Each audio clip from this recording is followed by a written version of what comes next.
Elvis Presley thought he was just walking into another humid July night on Beale Street, until he saw B.B. King cornered by a crowd that didn't understand his worth. What Elvis said next didn't just stop the noise. It rewrote a friendship, a legend, and the future of American music. July 19, 1955. Beale Street glowed like a river of color under the Memphis night. Neon blues flickered against the sidewalks. The air felt thick and warm, heavy with the smell of fried catfish drifting out of diners. Close to 4,000 people moved up and down the street, laughing, arguing, singing, letting the summer swallow them whole. Elvis walked among them quietly, hands in his pockets, his white shirt sticking to his back. He wasn't Elvis Presley, the star, yet. Not here. Not tonight. He was just a 20-year-old kid from Tupelo hoping to hear the man he admired more than anyone, B.B. King. Beside him walked Sam, Red Tolbert, a friend who always talked too fast and laughed too loud. Sam was carrying 2 ticket stubs in his shirt pocket. They were slightly bent from sweat, and the ink was fading, but Elvis kept glancing at them like they were treasure. He had dreamed of hearing B.B. on Beale Street again. The crowd pushed and swayed, a living river of sound. A woman waved a blue scarf above her head. Someone else held up an old Polaroid camera that clicked with a tiny flash. Music leaked from every doorway.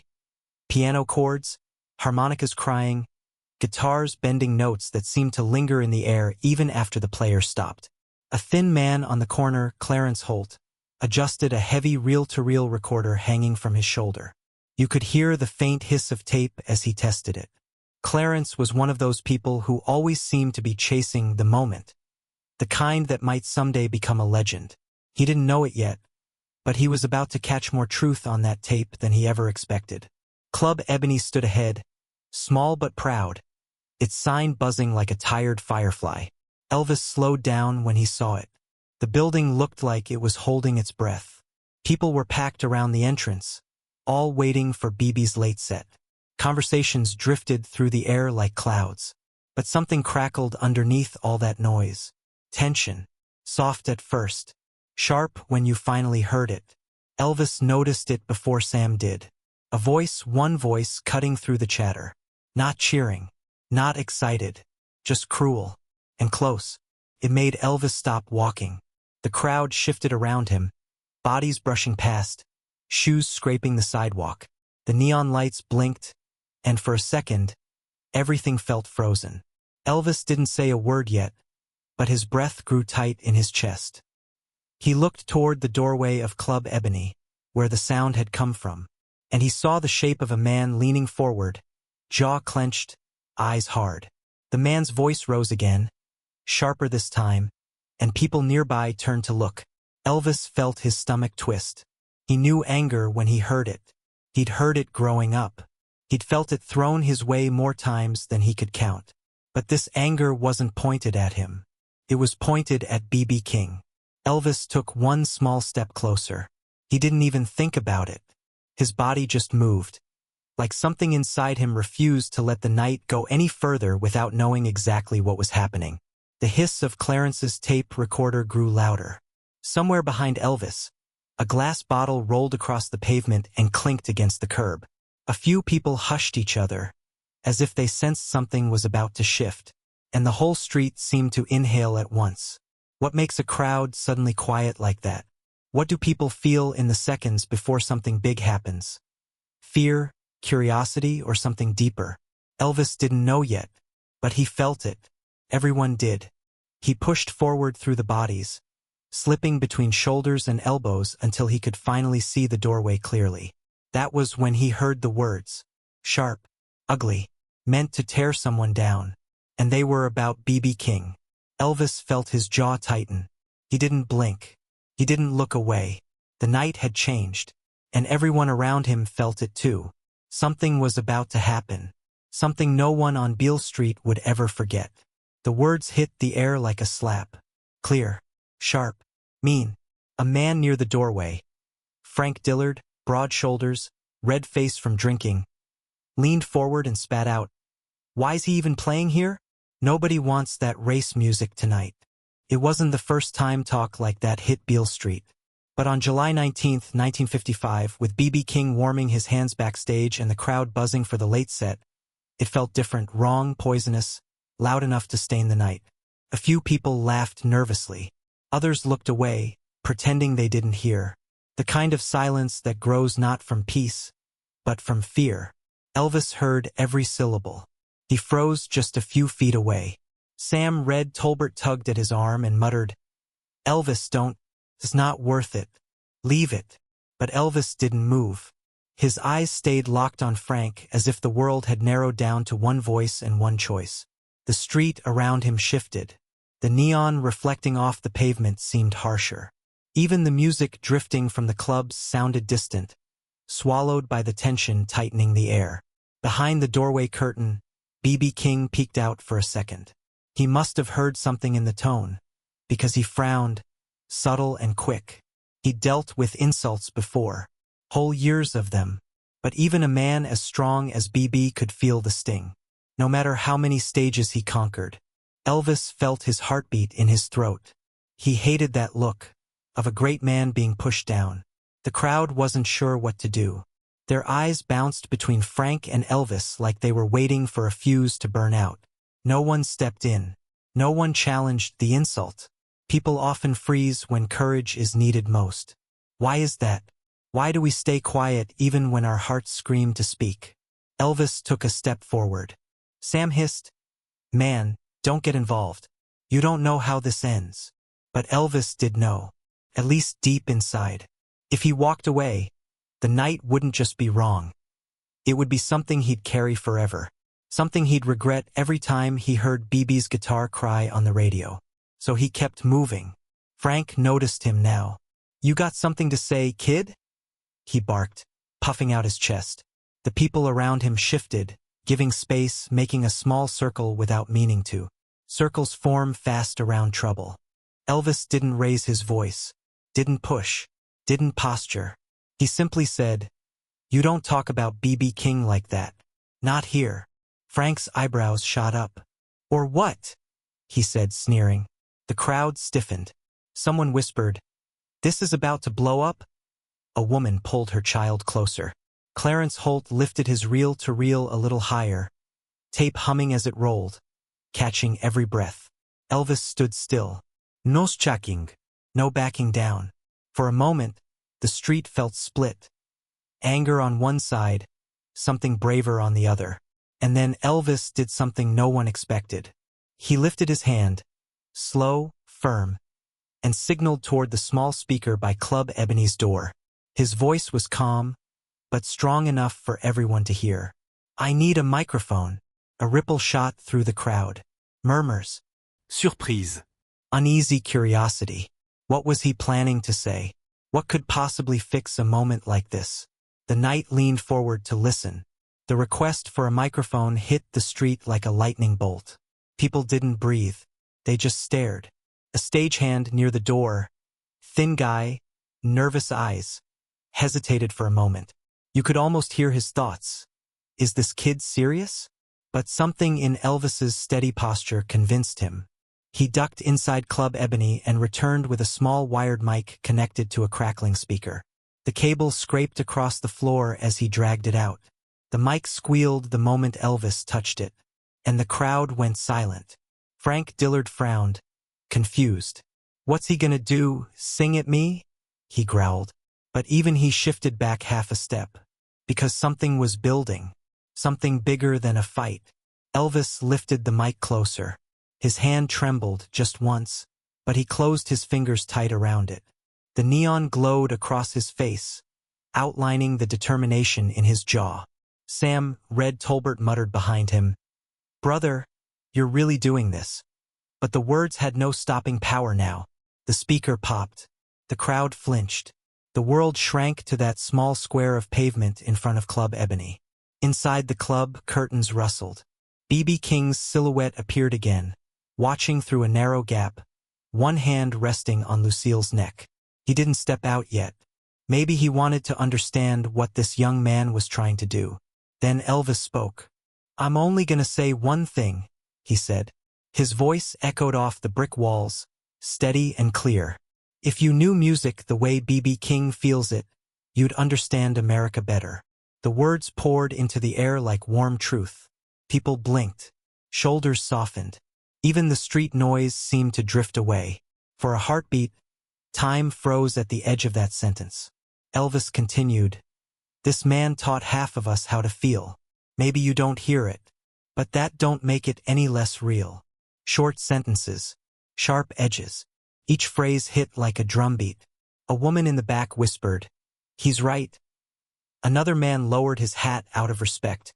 Clarence Holt adjusted his reel-to-reel, the tape hissing louder now as if it wanted every second of this moment. Frank Dillard stiffened. His face reddened even more, but he didn't shout this time. His eyes darted around, noticing the shift in the crowd. That's the thing about groups, they can turn from heat to ice in an instant. And now every face around him seemed colder, clearer, unwilling to back his insult.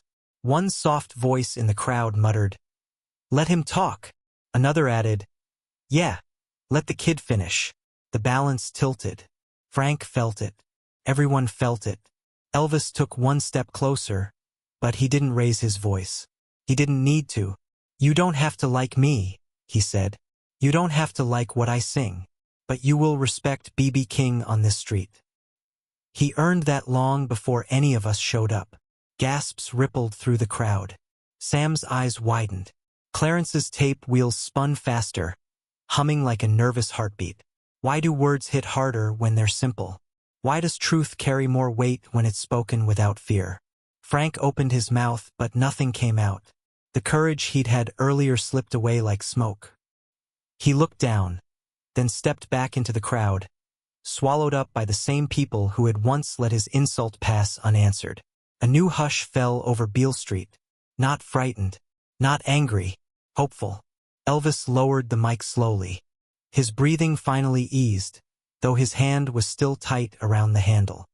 He glanced toward the club entrance, expecting nothing more. But the curtain moved. B.B. King stepped through the doorway, his face half in shadow, half in neon light. He looked at Elvis. Not like a star, not like a stranger, but like a man seeing someone's heart clearly for the first time. The crowd turned, waiting for BB's reaction. A warm breeze swept through the street. A car horn in the distance echoed softly. Clarence's tape hissed like a whisper trying to predict what would happen next. BB smiled, slow, real, grateful. Without saying a word, he lifted his hand and gestured toward the stage behind him, inviting Elvis in. People gasped. Someone shouted, "No way!" Even Sam slapped his forehead in disbelief. Elvis blinked. He hadn't expected that. Not tonight. Not ever. The crowd leaned closer, as if the whole street was stepping forward with Elvis. And the night wasn't done surprising anyone. Elvis stood frozen for a moment, the microphone still warm in his hand. The crowd's eyes pushed against him like a soft wind, urging him forward toward the doorway of Club Ebony. Inside, the glow was dim, amber lights, cigarette haze, shadows on the walls that moved like slow ghosts. B.B. King waited just beyond the threshold, one hand wrapped around Lucille's polished neck. The club murmured with quiet disbelief. People squeezed into every corner, their faces lit by small table lamps and patches of stage light.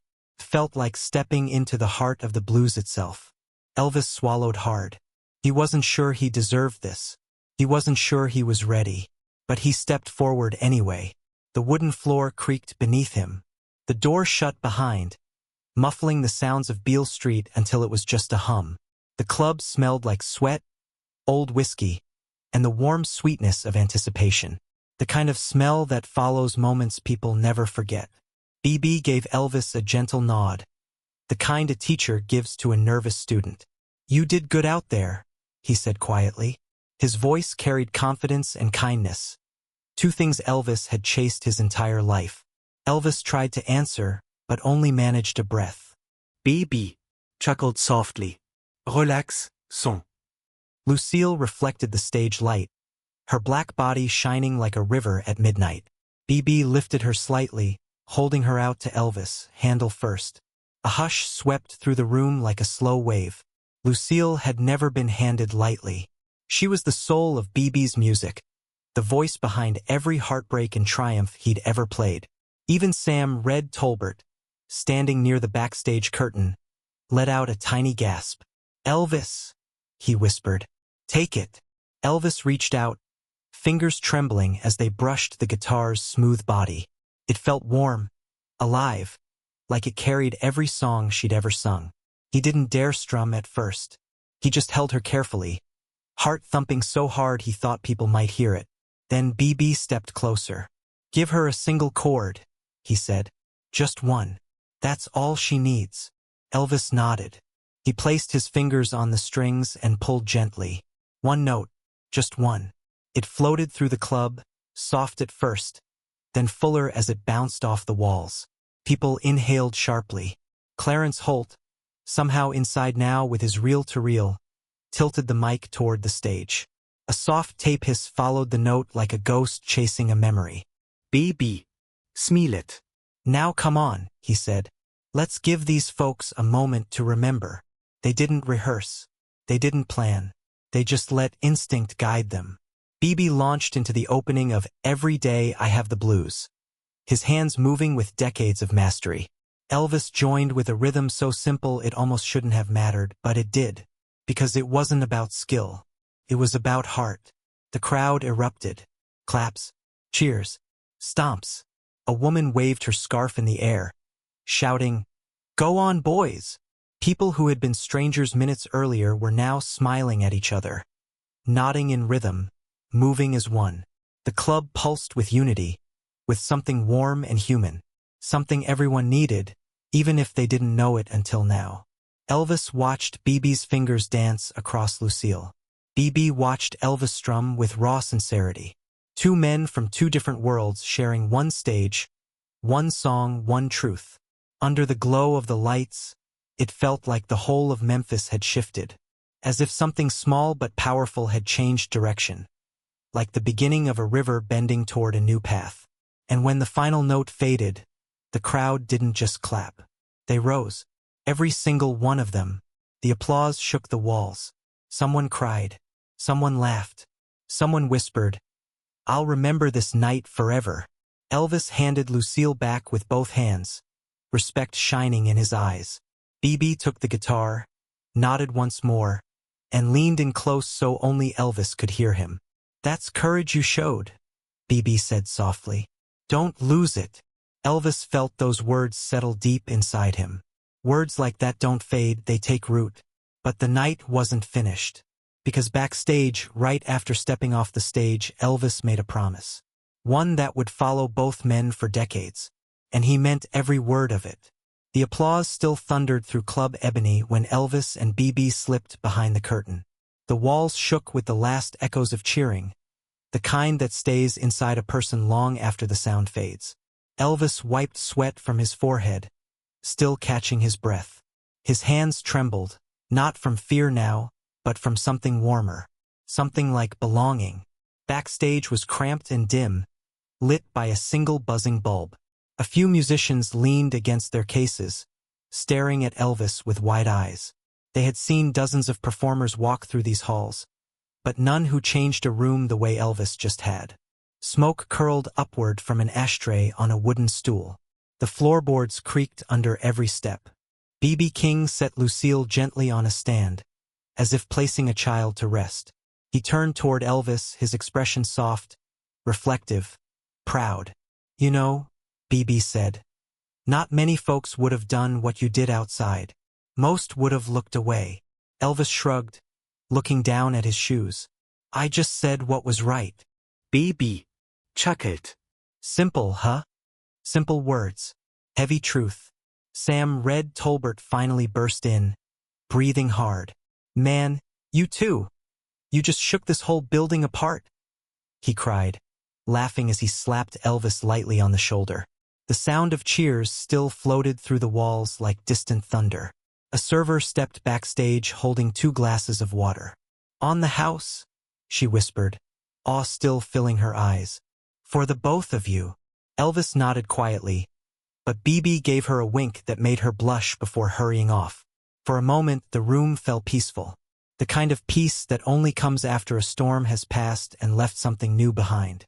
Elvis leaned against the wall, staring at his hands. "BB," he said softly, "you don't know what your music did for me growing up." BB's eyes softened. "Tell me." Elvis took a breath.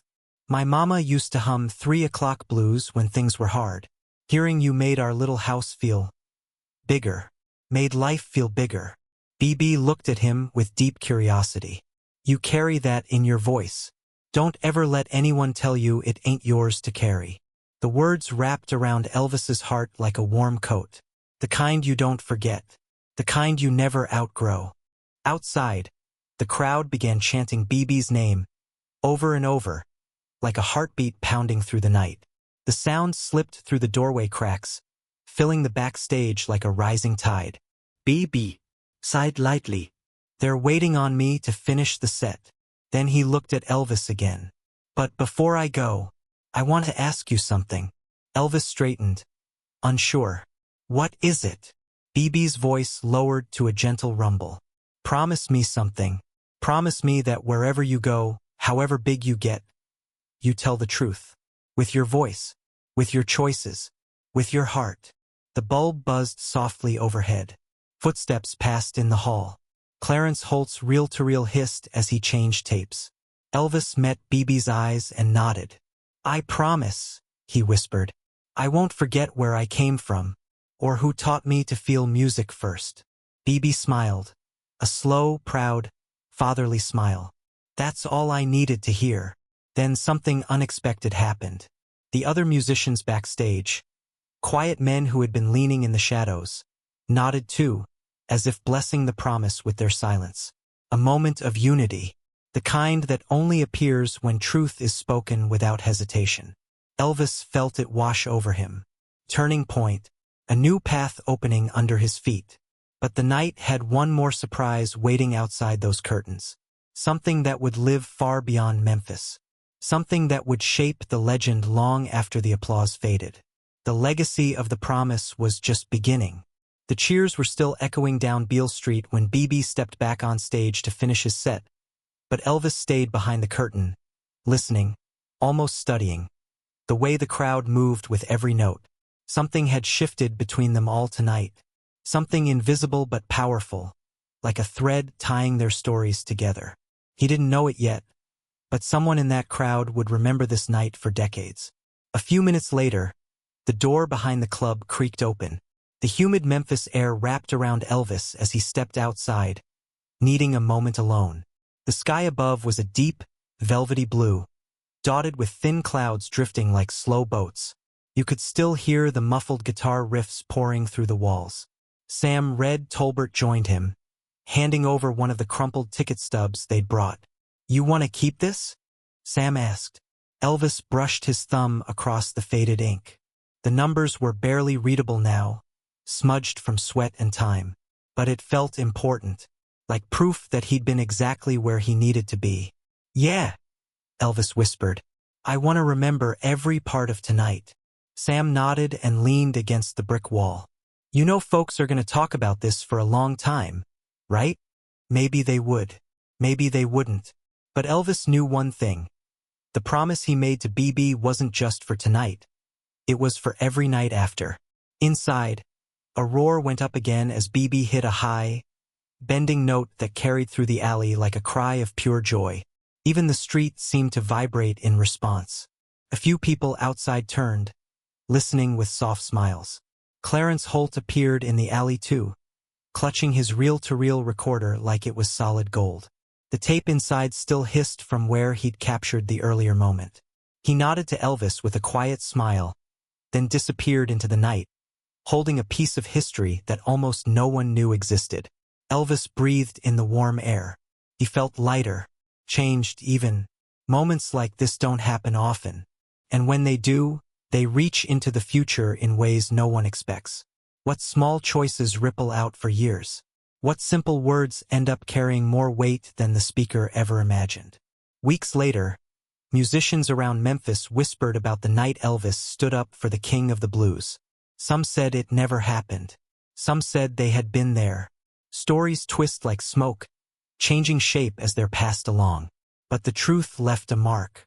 A year later, a fan club in Memphis quietly placed a framed photo of B.B. King and Elvis inside a diner window on Beale Street. No plaque yet, no ceremony.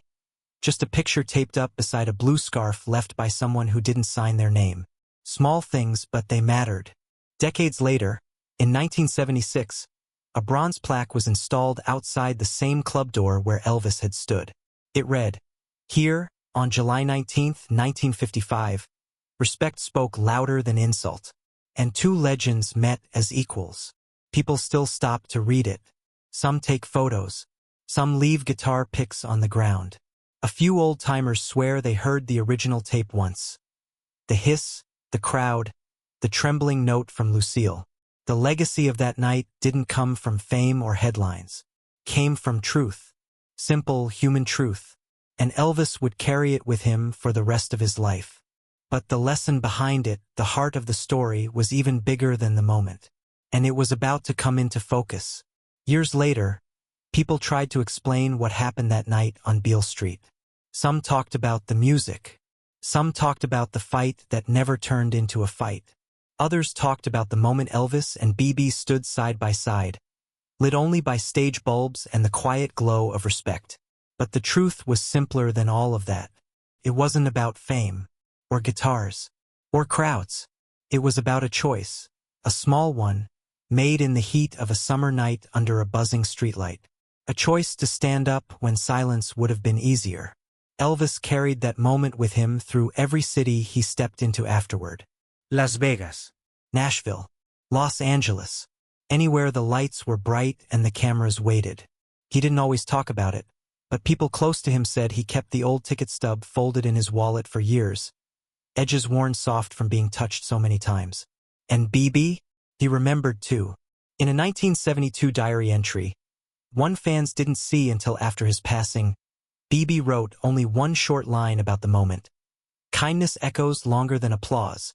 Simple, true, and it explained everything. That single night taught Elvis something he couldn't learn in a studio or on a stage. It taught him that being an artist wasn't just about what you sang. It was about what you stood for, what you defended, what you refused to let slide by you. Isn't it strange how the smallest actions sometimes become the ones that define us?